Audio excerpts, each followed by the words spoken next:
Well, athletes have debunked reports of anti-bonking beds in the Olympic Village. COVID restrictions have meant the end of many traditions, but experts still want competitors to be able to enjoy themselves in their rooms. Under normal circumstances, the Olympics create a festival-like atmosphere. But COVID fears at these games have created a unique situation. 97% of events taking place will be held without spectators. And for all events, the sale of alcohol has been banned and fans are not allowed to cheer. Back in the Olympic Village, organizers say athletes can only consume alcohol alone in their room and must avoid hugs, handshakes, high fives, and apparently sex. In today's episode of Fake News at the Olympic Games, the beds are meant to be anti-sex.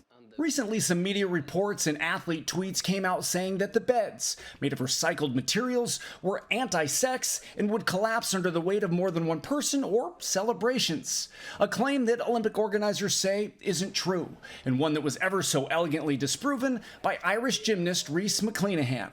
Apparently, they're meant to break at any sudden movements. It's fake news. Over the past several decades, the Olympic Village has developed a bit of a reputation. That reputation involves hundreds of thousands of condoms and a lot of people using them. All the top athletes of the Olympics had extreme concentration for long years, and we cannot live only with concentration, and we need release.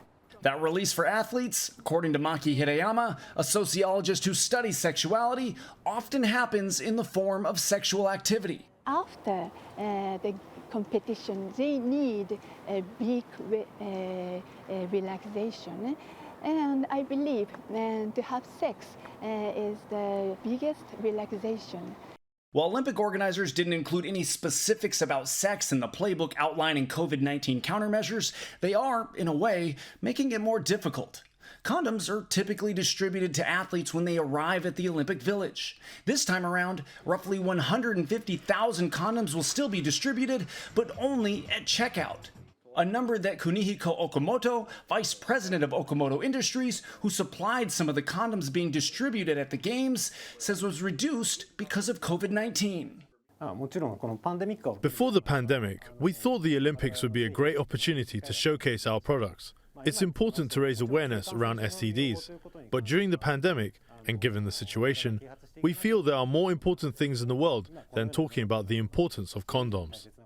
But whether condoms are readily available to athletes, Hirayama believes sex in the village is going to happen more than ever before. She says despite the restrictions put in place, after dealing with the pandemic, a delayed Olympics, and a lifetime of training and restrictions, the big release for athletes is inevitable.